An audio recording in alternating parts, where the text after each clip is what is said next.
Hello and welcome to another installment of Liberty Nation's Swamponomics videocast. I am Andrew Moran, Ellen's economics correspondent. Each week, I dive into the moors of top economic news stories and fish out compelling narratives, or I retrieve fallacies that have been accepted as conventional wisdom by the swamp creatures for years. This week, who are you going to believe, me or your own eyes? It turns out this is the mantra from the folks who think they know better than you. It rings the old adage from William F. Buckley when he said he'd rather be ruled by the first 100 people in the Boston phone book than the entire Harvard faculty. In a recent research note, UBS chief economist Paul Donovan claimed, in all sincerity, that there is no inflation, and consumers who think otherwise are just imagining it. Ha! Laughs in Wall Street. He wrote, quote, "Reported consumer price inflation is low in the world's major economies. Consumers are not inclined to believe this. Consumers are likely to think that inflation is higher than is being reported." End quote.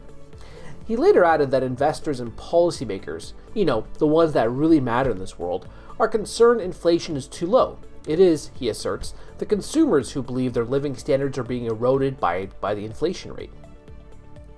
Put simply, you are hallucinating rising price at the supermarket or in the real estate market.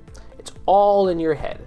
Maybe you should get some treatment for thinking that goods and services are getting more expensive. You're crazy. Get out of here.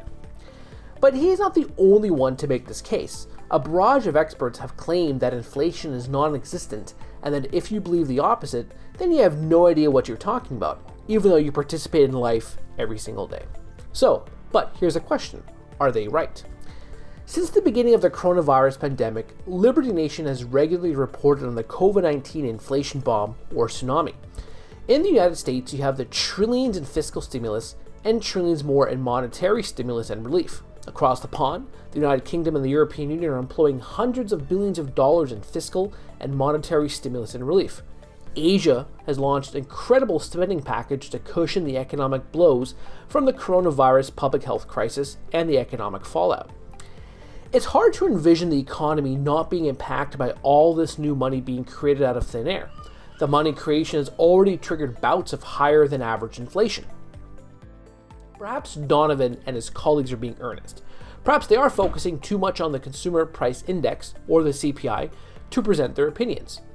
The problem with the CPI and other price inflation measurements is a few things. The first, what prices are being measured. The second, the changes in the quality of the goods and services. And the third, the weights assigned to various goods and services. For far too long, the CPI has understated the real rate of inflation. But even if you take the CPI, it has been in an upward trend in many major economies. In the United States, for example, CPI has climbed 11% in the last 4 years. The Canadian CPI has popped 10%. The UK CPI has increased 11% in the exact same time period. But because CPI is broad-based, you have to look at goods and services people need, like food and shelter, to gauge if the living cost is too high or not. We know that computers are cheaper now than they were in the 1990s. But is a carton of eggs or a semi-detached house cheaper than they might have been 5 years ago? What about college tuition? Surely everyone can agree that the cost of a 4-year degree has skyrocketed exponentially over the last decade. Medical care is another service that has increased in prices. But what's interesting is, what sort of connection could you draw between these products? It could not be any sort of government interference, could it? That's a mystery for Sherlock Holmes. That said, it is essential that these things have skyrocketed in the 21st century, most especially during the COVID-19 public health crisis. And even if these experts want to look down from their ivory towers and dismiss consumers' inflation concerns or expectations, you can examine asset inflation in the stock market. The Dow Jones Industrial Average, the S&P 500, the Nasdaq Composite Index have all rallied to all-time highs this year, thanks to the unlimited quantitative easing by the Federal Reserve and their central bank counterparts. So, in the end, there is no inflation if you do not eat food, live under a roof, receive medical care, or attend a university. It's all in your head. We're all mad here in reality. It is the ones who are in Fantasyland who are perspicacious and sensible. So, who resides in the Potemkin Village? Main Street or Wall Street?